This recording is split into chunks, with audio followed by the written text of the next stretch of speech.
Hey, going to talk to you a little bit about um, migration. So let's get to it. Okay, first, early migrations to the Americas.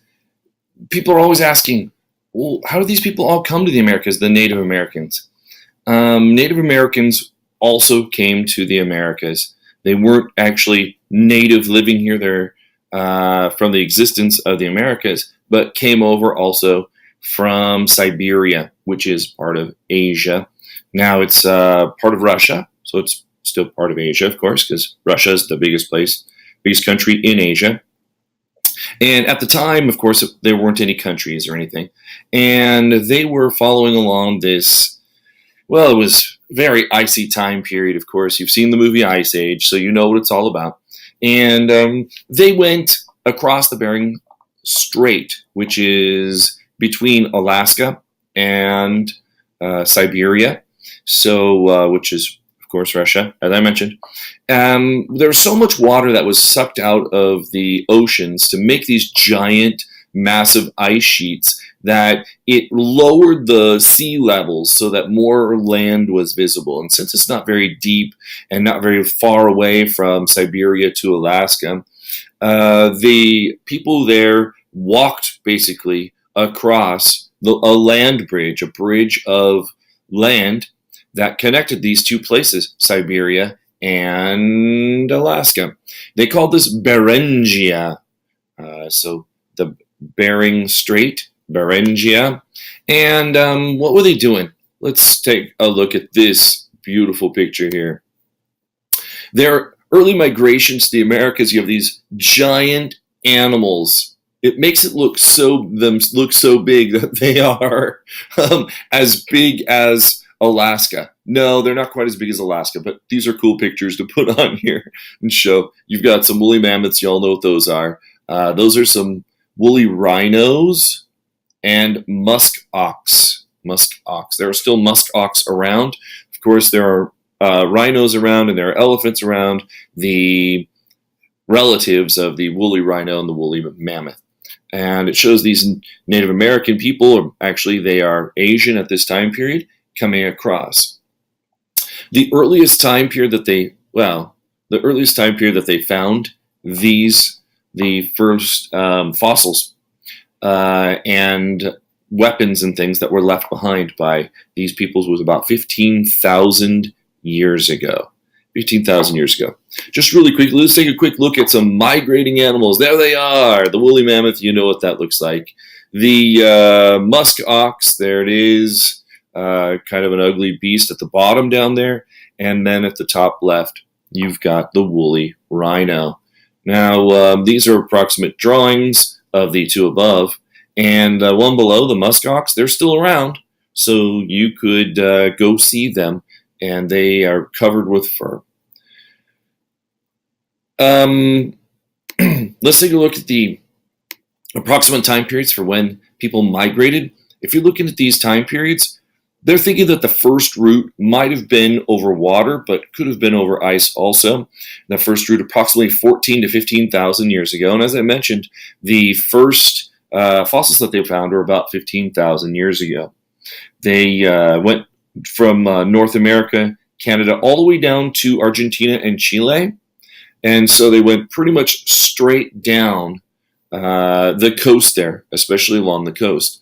Now, one of the reasons that people stay along the coast is there's usually rivers that flow into these oceans. You can pick up shellfish along the coast, out of the shells and dig things up. You don't necessarily have to have a boat to be able to fish, but you could fish right from the coast.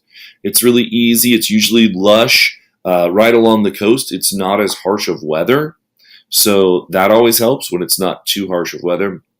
And people kept heading south, probably following migrating animals, probably continuing south because it was warmer, and they liked the climate as they kept on going down there.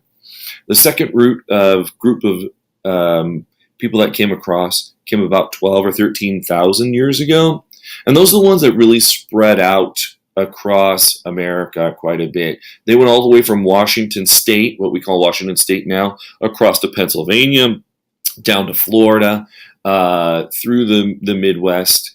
They kind of avoided the Arizona, New Mexico, Texas areas because they were more deserty, but they did settle down in through Mexico, the Aztec people, the Toltec people, and then on through the Central America and down to South America along both coasts. So it's, as I said, it's a lot easier to go along the coasts.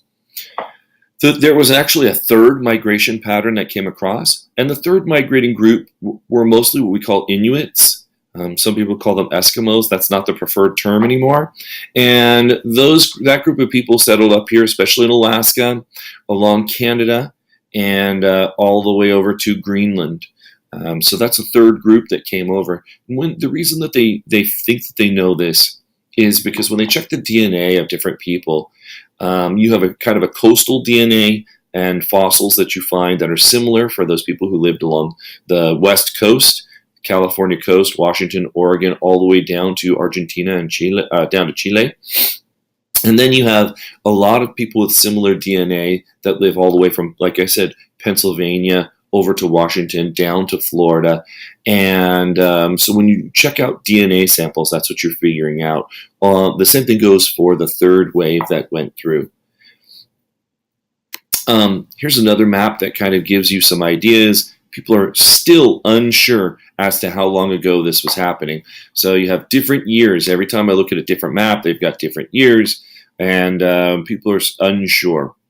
So that's why you never seem to get them. Here are the different groups of Native Americans. Later groups of Native Americans went down and settled in the areas that I mentioned before, Arizona, New Mexico, Texas, that were a little bit tougher, some of those deserty regions. There were some of the later areas to be settled because, as you know, it's a lot more difficult to live in a desert environment than it is to live in a very lush green environment. Remember, the first people that settled are going to settle in places that have good rivers and that have good food sources. Of course, it's very important that you have good food sources. If you're doing that, you're looking at settling with semi-permanent settlements there. If you are following animals still and you're not really looking to gather fruits and nuts, then you are needing homes that are more on the move. A lot of those are Great Plains tribes, and then along the Great Plains they could follow the buffalo still. The buffalo, of course, survived on past the Ice Age, and they became very managed landscapes in a lot of way.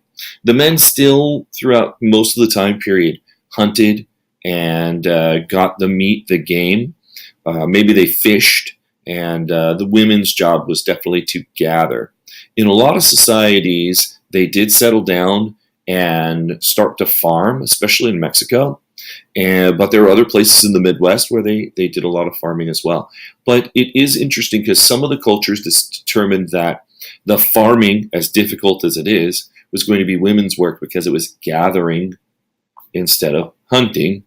And so some cultures didn't take to farming as much because the women didn't necessarily need to. If there was a lot of berries and fruits and nuts in the area, then you didn't necessarily have to go and start farming. So some of the cultures that were in really good areas with lots of natural resources of foods were the last to start farming because they really didn't need to. A lot of the cultures in the Southwest, in the desert regions, they started farming earlier. They took their cue from Mexico. A lot of the groups in Mexico started farming before the North American, or the ones that we have in the United States and Canada. And they were able to trade seeds and things. And a lot of these cultures adapted the seeds to their drier environments in the Southwest. They also built a lot of irrigation. Now, if you're going to become a farmer, you don't want to move from place to place because it takes time for your crops to mature, and then you have to cut them down. And then you don't want to have to take tons of food with you everywhere you go. You might as well settle down there because you've made extra food. In making the extra food, you can now have more people join your group, or you can have more kids because you don't have to worry about them not surviving. Okay, you should have plenty of food for everyone to survive. And they managed the landscape very much. Sometimes they would farm, but other things that they would do to manage the landscape would be they would have a little bit of a clearing or maybe some trees, and they wanted to attract game near where they lived. So they might set something on fire. Okay, it's called slash and burn. They would some of the trees in the area would catch on fire, and what that would do is open up a very open landscape area. When you open up that area, then grass grows there next year. And when you have grass there, then a lot of animals that like to eat the grasses will come to that clearing. They cannot eat grasses under the forest canopy because forest canopy isn't where grass grows. So what's really interesting is that they did manage the landscape. They did work the landscape. It wasn't just totally natural. They did figure out ways to attract animals to them so that they didn't have to migrate around as much and move with the animals. So that became a very important part of their culture. And as your culture grows, as you get more food available, it makes it so that you have a little bit more free time. Farming allows you to really hard work for a while, but sometimes there's nothing to do because it's growing and all the irrigation has worked and everything is doing well. That's when you have more downtime, more time for you to have chiefs, more time to do projects around the areas. And that's when you start getting these big buildings that are being built up in Mexico, in Cahokia, which is now St. Louis area, and other regions. That's when you get specialists who are builders. They don't need to just be finding food all the time. You start getting culture, some art. You can now take more time to make more beautiful blankets instead of just one straight up color.